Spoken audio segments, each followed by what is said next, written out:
From Chicago's Can TV, this is Chicago Newsroom. Well, hi there. Welcome to another edition of our little talk show about our little city at Chicago Newsroom here on Can TV. I'm Ken Davis, and welcome to the show.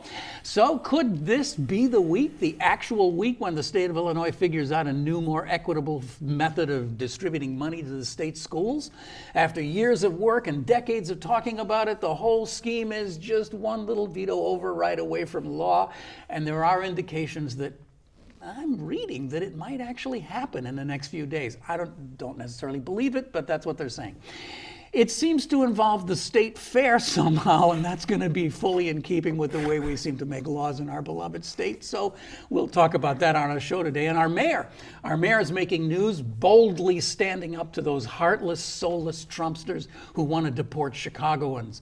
But there are indications that there is more to this about how he makes news for himself than actually attempting to change federal immigration policy. We'll probably talk about that a little today, too.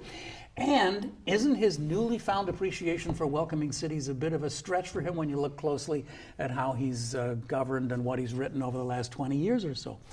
Oh, and the pop tax. Almost 9 in 10 people hate it. Cook County may be starting to turn on Toni Preckwinkle. Won't that be interesting? There's lots going on. So for the August News Doldrums edition of Chicago Newsroom, because those don't happen anymore, and because we got 2 of the best people here this week to help us talk about it, let's get started with our show. John Byrne covers City Hall, county building, and wherever they send you. Whatever they send me, right. exactly. For the august Chicago Tribune. Glad to have you back on the show, John. Thanks for having me. And Natasha Korecki is here. She does the Illinois playbook for Politico and is an author in her own right and has written for the Sun-Times in the past and all sorts of other things. And we're also glad to have you here because these 2 folks, this is what they do. They eat this stuff for lunch. So where do you want to start? Should we start with the education funding? Should we start with pop tax, which is more fun? What do you want to do? Education funding, and then talk to her about it. She knows more about it than I do. Education funding. And the last I heard, as I understand it, the governor did this amendatory veto, and today we're taping this on August 10th, which was supposed to be the big day, right? Because this is when the checks are supposed to go out to the schools. Obviously, they're not going to. This morning, there seems to be some buzz that maybe, wait a minute, let me quote Natasha Korecki. She happens to be here. She says, if we're reading Madigan right, it's a pretty good sign that Rauner's amendatory veto is going down in flames. Explain yourself.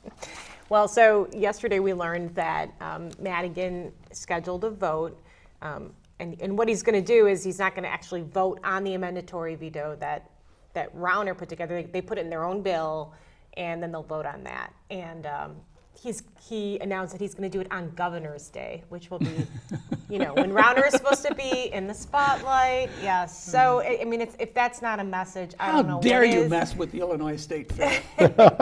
Yeah, so while the governor's trying to get some attention at the State Fair, they're going to be in the State House, presumably voting down this thing. So can you explain that once again for people like me who are a little slow?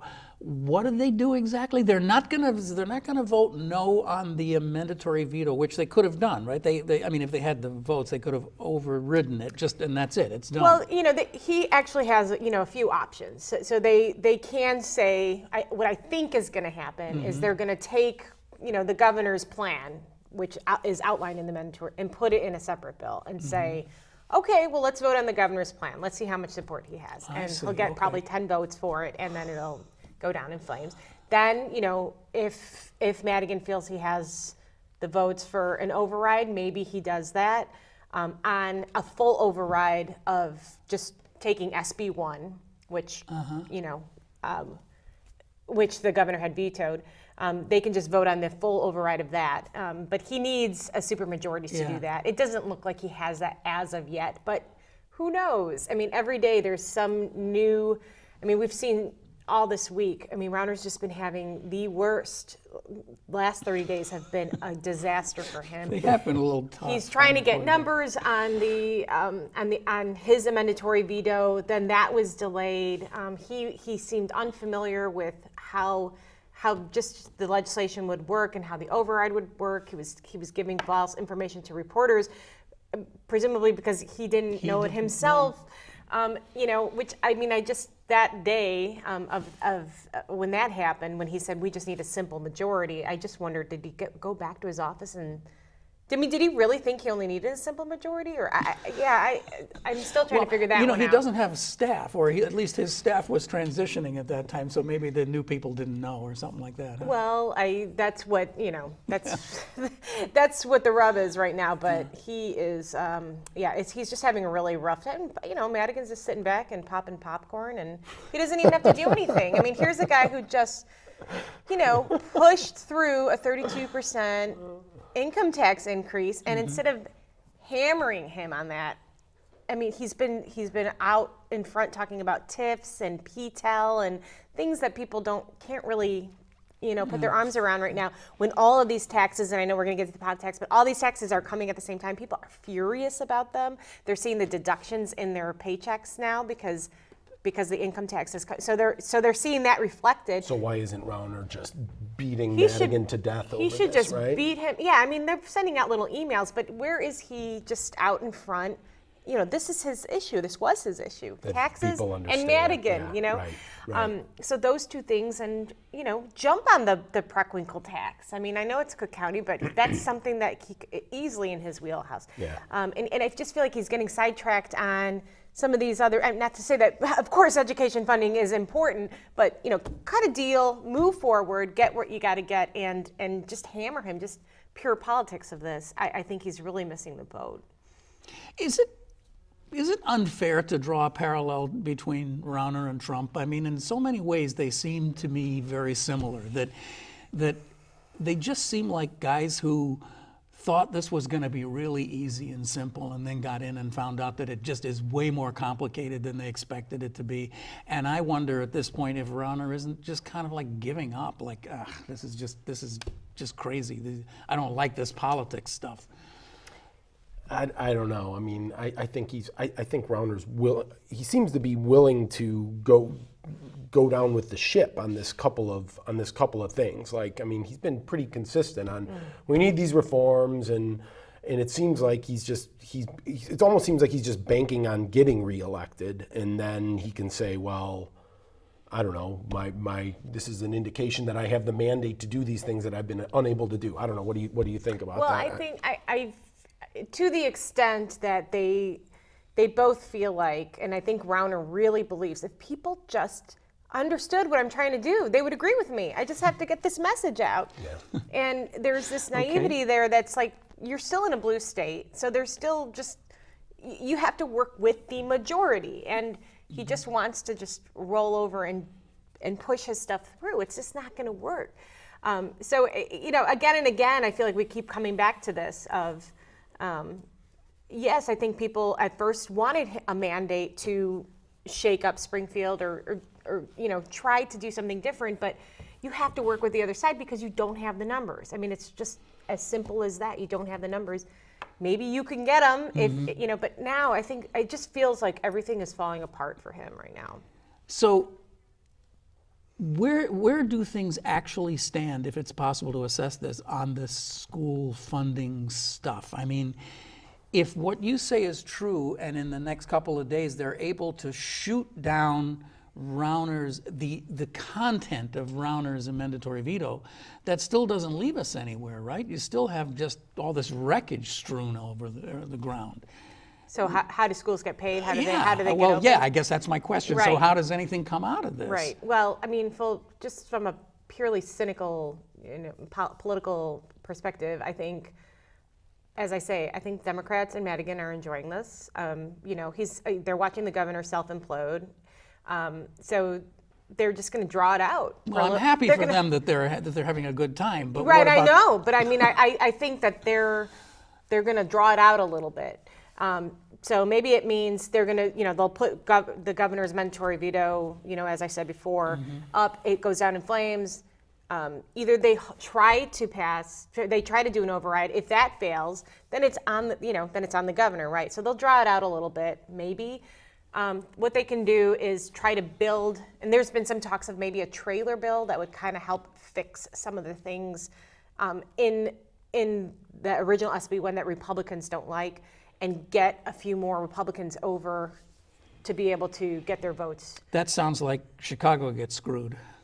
No, I don't think, no. I think Chicago is going to end up being a pretty good winner. I mean, they might take some of the, some of this pension stuff, they might just separate that and deal with that later after all. But the bulk of this money that they want and all these other things that are in the budget that's tied to this school bill, because that's how they designed it. They designed all this way. Right.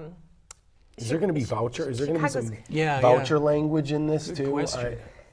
Well, that's what the governor wants. I do not see that happening. No. I mean, that where is his leverage right now? Yeah, He doesn't have any leverage, very little leverage.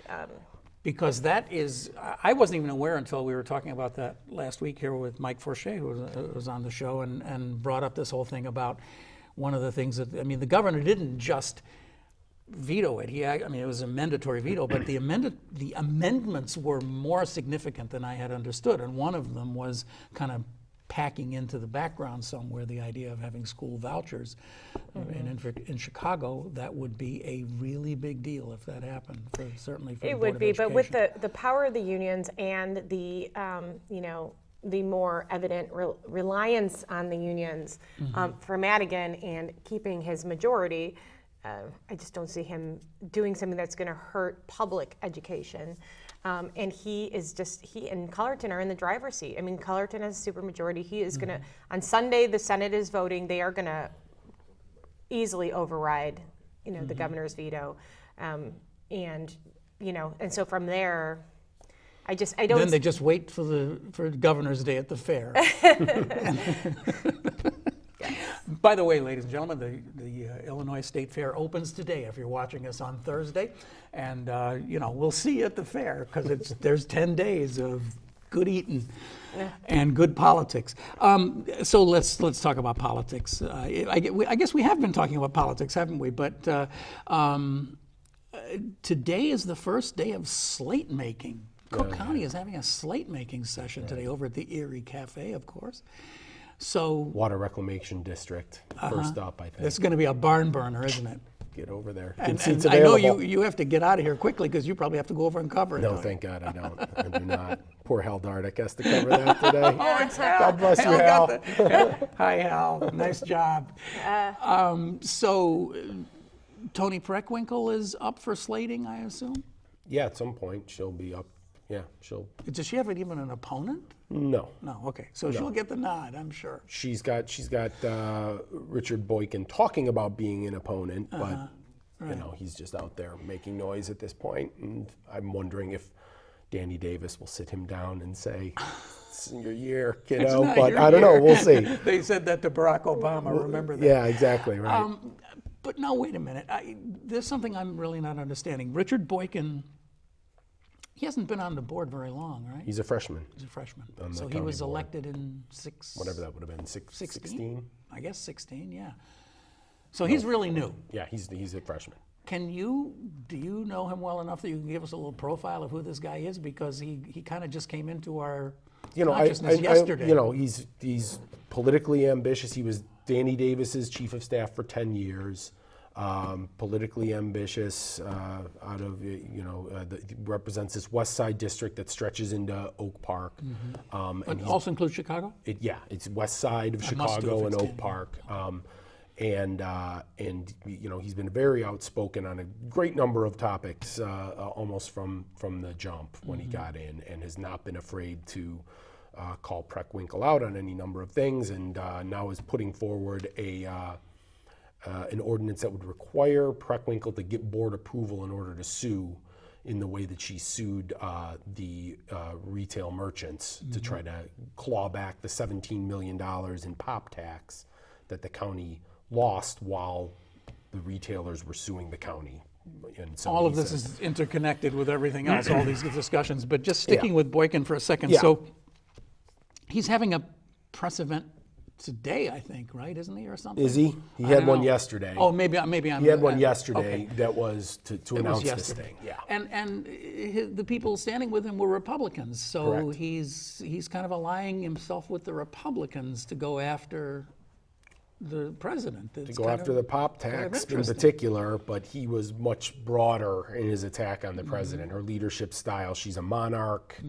He said, if I do choose to run against her, this isn't a campaign speech, but if I do choose to run against her, this will only be one part of the ammunition I will have against her, and then ticked off these other things that he says she's screwed up and how she's dictatorial, and said he's calling on the county inspector general to investigate her lawsuit against Irma, calling it a borderline abuse of power. Wow. So when he doesn't become president of the county board, there's going to be some tough times between him and the president. Yeah, well, you know, she's got some tough times anyway. Yeah, People she really don't like this pop tax. I don't know. So are we seeing, have we seen any polling on Toni Preckwinkle? Because I sure get the impression that in the last couple of weeks her numbers must have gone down pretty dramatically. The only recent polling I've seen is the 87% hating the pop tax, and also the sort of Twitter straw poll where my Twitter feed is nothing but photographs of people holding up receipts with just picture after picture of a receipt with the pop tax circled on the receipt. My favorite story was the one NBC did it. There was a woman who drove to Indiana Walmart to get away from the taxes, and she looks at her receipt and it says Cook County soda tax in Indiana somehow. Oh my gosh. But I do think that, I think if there is a viable opponent who hits her, they can just like she did to Todd Stroger. Right. Yes. Same thing. I mean, people are that upset with it, and every day there's some new angle. You know, every night on, if you turn on any of the, you know, the night 10 o'clock news, 6 o'clock news, you know, you see the reporters out like, this side is Lake County, this side is Cook County, and I mean, the 7-Eleven on this And side of she's the even street. managed to tick off LaCroix drinkers who shouldn't be getting taxed over this. And They're they were- getting taxed. Right. They So- were right You've in her lost the wheelhouse. LaCroix vote. Right, that's Tony's right. lost the LaCroix vote. She's in trouble, I'll tell you what. But the broader picture here is, you know, and it's like we see this every cycle. The Democrats always campaign on, you know, we're going to tax the rich, we're going to tax the rich, we're going to tax the rich, and what happens? At the grocery store, you get an extra, you know, your paycheck is smaller. It hits average people, and that's exactly what, you know, their party has said, you know, they don't want to do. And every single candidate who is running, maybe with the exception of Drury, but who's running for governor, is running on this graduated income tax. And you know, it's a nice thing to run on, but will any of them ever do it? Well, you need a Right. constitutional amendment to get Yeah, it, that's right? why it's so easy to support it. Yeah. So, yeah, I mean, and then I think that's sort of the sad Sort of like the part about it. Republicans supporting the overriding Obamacare when they don't have the presidency, right? Right. Yeah, it's easy to do. yeah. Right. But I'm really curious about Toni Preckwinkle right now, because we've had her on the show several times here, and she's talked very confidently about this in her sort of politically active way of this being a way of raising some money by making people healthier. After all, the only thing we're taxing is stuff that's really bad for you. Diabetes. We're Right, taxing right. diabetes. And don't right? forget, the county is the place where you go when you get diabetes. And That's right. been her whole thing. We're going Right. to drive down health costs. Right. We're going to drive down We health are the biggest costs at provider the of county. health care. Right. Please. I mean, come on. You're not buying it. No, not for a second. I mean, it's something that's easy to tax. And, you know, it's just, it makes no sense. And it's just affecting everyone. And, you know, I don't think people are going to change their habits. They're going to change their habits maybe where they shop, but they're not going to change. Yeah. You're not going to stop drinking something because of the tax. Well, And this is like it's visceral. It's like that. Yeah, I sure is. hesitate to compare it to, but it's like in the visceralness of it, it's like the parking meter thing was in the city. Yeah. People are Right, angry right. about Right. it, and like it's more than with an income tax or with a, I mean, people are angry about these other taxes too, but this pop tax, That's man, a it's very just, good comparison. It's just right in your face all Yeah. the time, and people understand it, and they're Right. angry about it didn't really like light up my brain until the first time I saw the thing about, like a 6-pack the tax is gonna go up, whatever it is, 50 cents or something, but on a 24-pack, the tax is gonna be like $2. Right. And it's like, wow, maybe you could have done this if you had done it, gradually, maybe a little bit. Right. It is. It's a sticker Right. shock, Right. and it's cumulative. I mean, look at, property taxes are going up. Like I said, the income tax. Then you have this, and if you live in the city of Chicago, what do you have to show for it? Public safety. I mean, Yeah. schools. And then she turns around and says, well, if we don't get this money from Irma, we're going to have to lay off 10% of the county workforce. And people are like, lay off 10% of the county? Do it, right? see, I mean, my like, choice your is average $2, Chicagoan, your average Chicagoan is saying, I don't know. I mean, of course, that would, lots of people would get laid off. Right. But for people who aren't on the county payroll, they're saying, Your point lay them off. is that Go lay them she, off.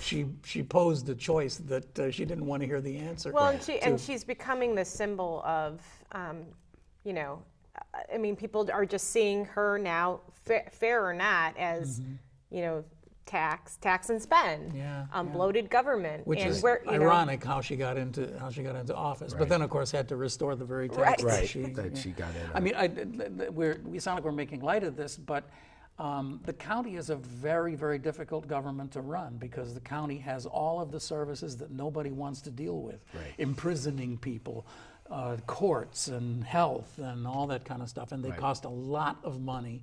And unlike the city, they don't light your streets or pick up your garbage or all the things that you can feel like there's some tangible thing happening with your taxes. Right. So it's a really tough position to be in. It is. I have to say. It is.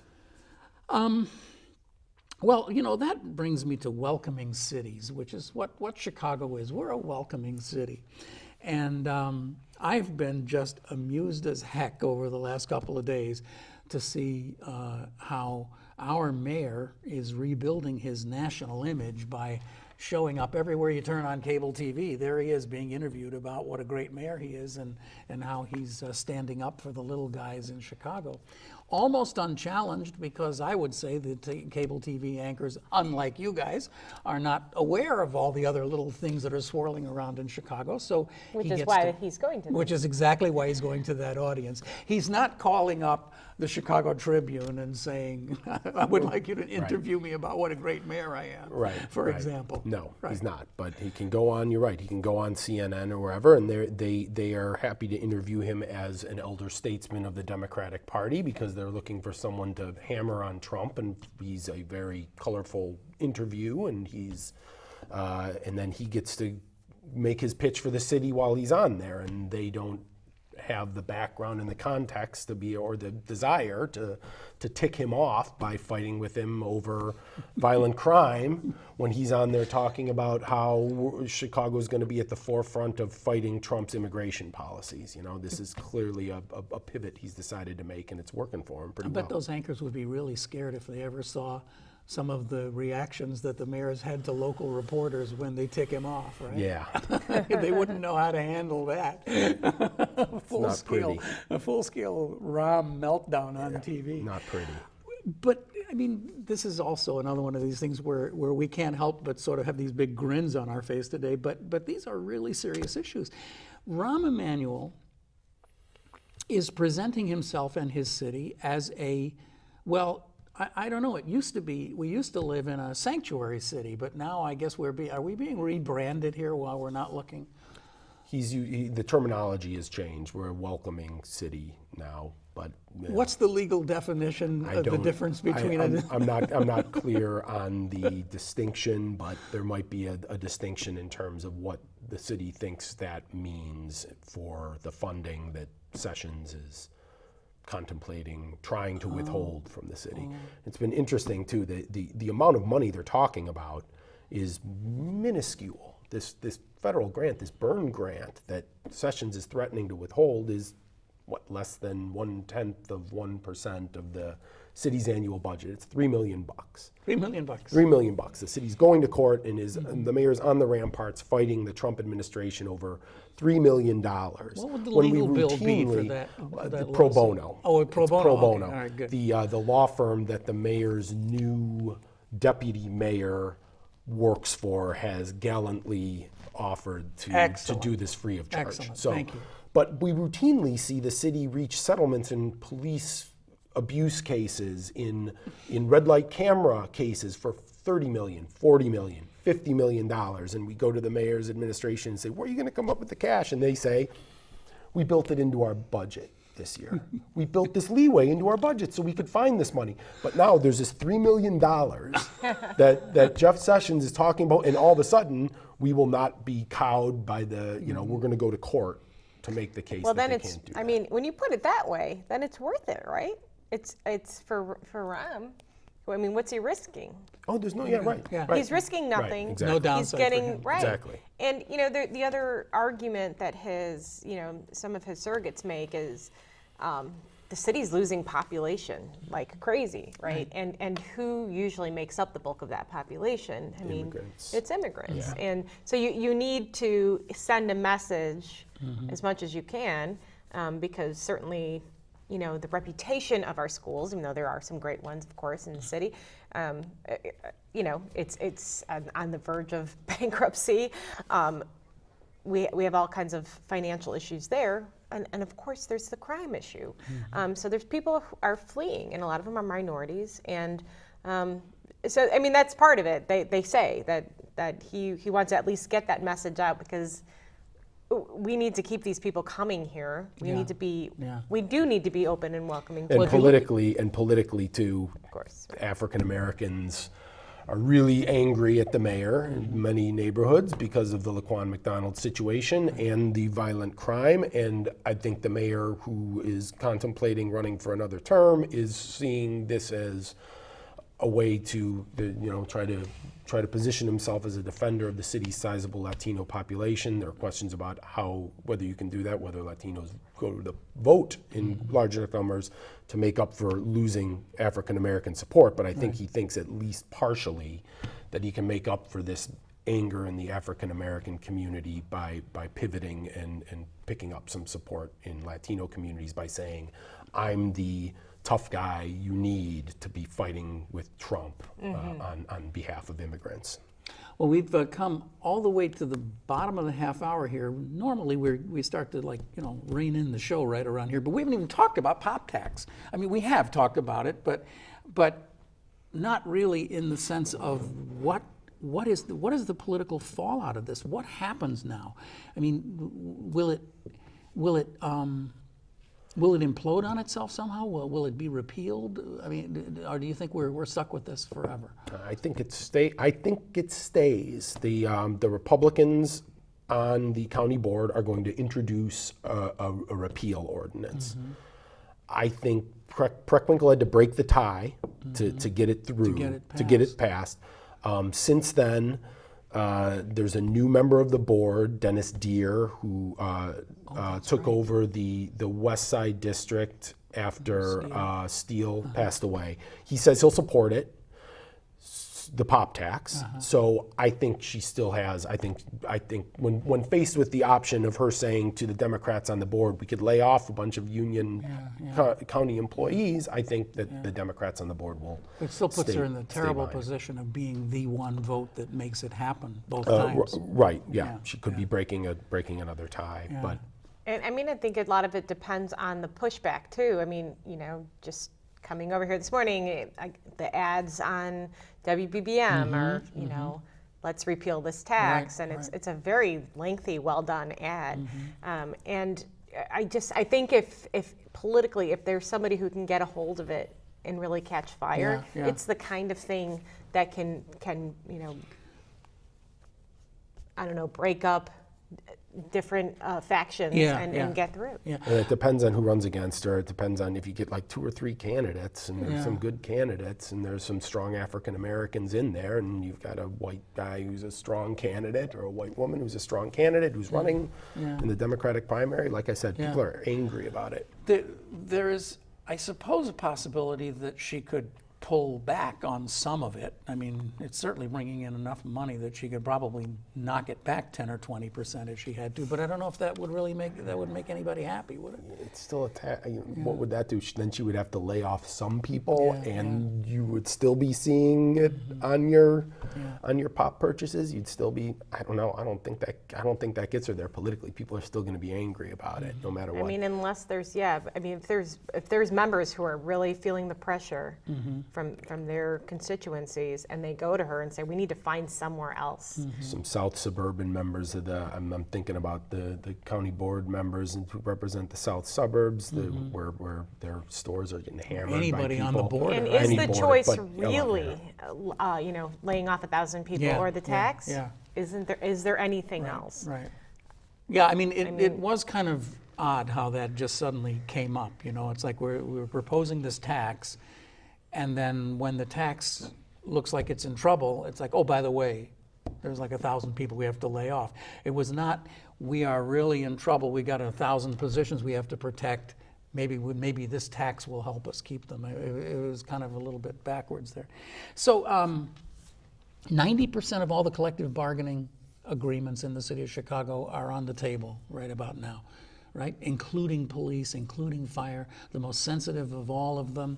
It was interesting that the mayor put the unions on blast yesterday, when he was talking to investors. What happened there? He said he was talking at the city investment conference and said he expects the unions to give back, that the taxpayers of Chicago have given enough, or given a lot. I don't think he said enough, but he said we've given they've given a lot, and I expect our union friends to be part of the solution here in cutting costs. He said on healthcare and on some other things. So I don't know. It remains to be seen whether he pulls that off. What alarm bell goes off for me when I hear mayors and public officials saying that, when they say we don't have enough money and we've got to hold off on raises, in the back door, that's how we got into all the pension mess, right? Because it's like, well, I'll tell you what we will do. We'll give you a point on your pensions, right? Because that's going to be 20 years before that bomb goes off. So I'll give you that.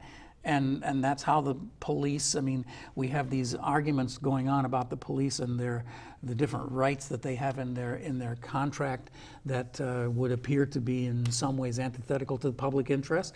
And that's how they got them. They got them because they got them in lieu of wage increases. Right. So when the mayor is standing up saying, I expect that we're not going to be able to give you guys any more money, I'm thinking, well, how's it going with that thing about reorganizing the police and trying to cut back on these things about the amount of reporting time and all the other things that we've been talking about for the last year? Right. Well, you would know this better than I would, but I mean, I feel like the mayor has said that before other negotiations, teachers' contract and so forth. Like he talks really big, and you got to do this and you got to do that, and then in the end, they quietly get what they want. And he'll go out there and make the case that he's going to continue to talk this way. He's going to continue to press their feet to the fire, and then whatever happens during the negotiations, he's going to come out afterward and claim victory on this, and then it'll be up to all of us to say, well, did that really happen? With the teachers' contract after the strike, it was like, well, you didn't quite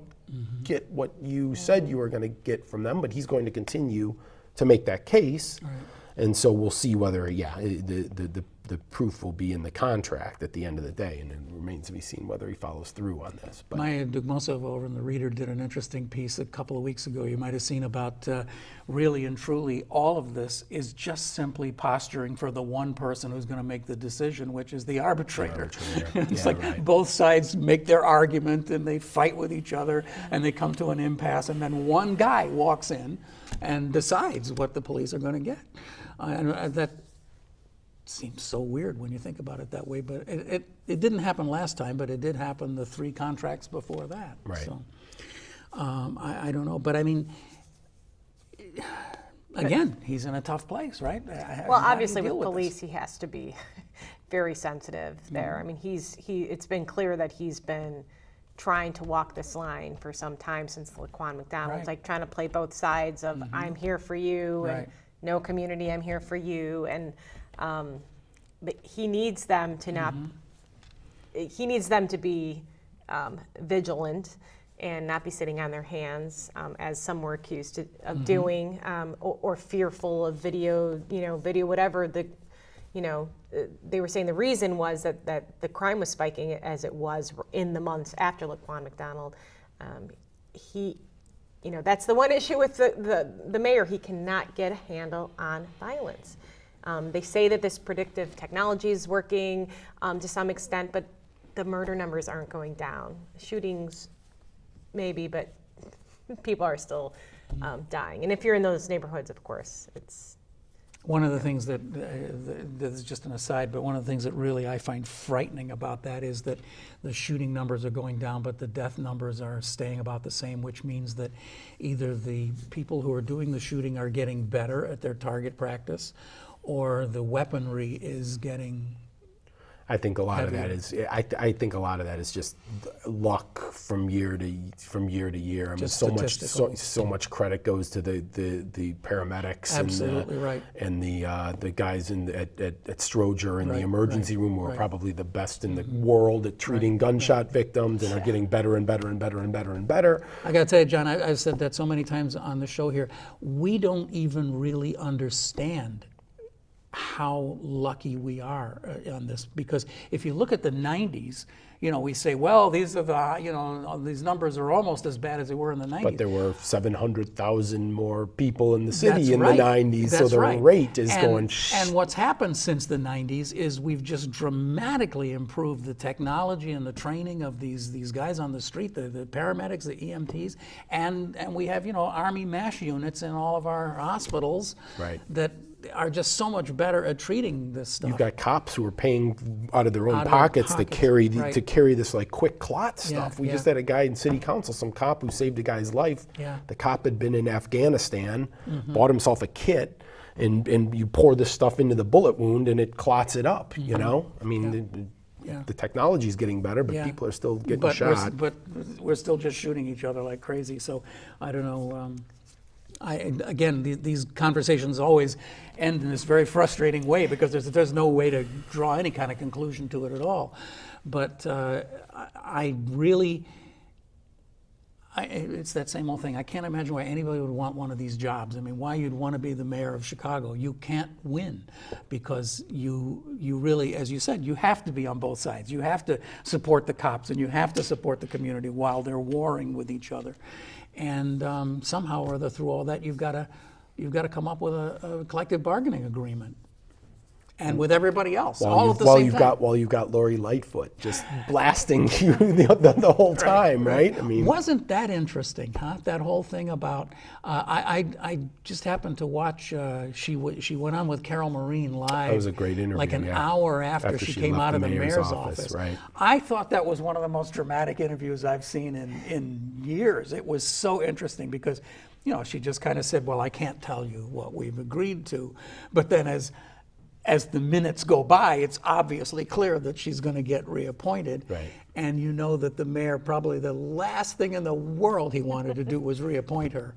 But what was his alternative? What is his alternative, right? Can't. So now he's got a built-in critic who's going to be using this leverage to get the police reform that she wants. So anyway, and around we go. I have one thing that I can claim that neither of you could possibly claim. I was there for the unveiling of the Picasso. Oh, no kidding. Cool. And what did you think it looked like? Well, it's a funny story. I was 17 at the time, and I was like a radio geek. All I thought about was radio. And the place was jammed. I mean, it was just you've seen the pictures of it, right? Just hundreds of thousands of people. And there was a serendipitous moment. I walked over to a payphone and put a quarter in it and called Wally Phillips, and I got through. And Wally Phillips put me on the air on WGN. I'll never forget it. And I was just this kid. I was just like this stuttering kid, like, "Whoa, yeah, the thing fell, Wally," and like people are, kind of. I have no idea what I said, but all I knew was that was my moment in life. I was on the Wally Phillips show for maybe 20 seconds. That's a great story. All right, well, enough of this. Thank you. Thank you. Thank you. We've once again solved all the problems of the world, and we'll have you back when the problems accumulate again for another Do go it. round of Let's do it. All right, John Byrne is with the Chicago Tribune, writer on all sorts of things local, and we're happy to have him here on the show once in a while. And Natasha Korecki, also with the Politico and the Illinois, the word just dropped out of my head. Playbook. Illinois Playbook, thank you. I read it every morning, I guarantee you. There are people that we don't call very often because they're very busy, but we're really happy when they come here and give us some of their wisdom. I'm Ken Davis. Next week, educational. Back to the Tribune next week because we're going to have Juan Perez here to talk about what actually is in the details of this education thing if it actually happens. So look for that. And we'll see you again all through August and September and on here on Chicago Newsroom. I'm Ken Davis. Don't forget, go here anytime you want to watch the show, any of the shows you want, and listen to us on SoundCloud. See you next week. Bye.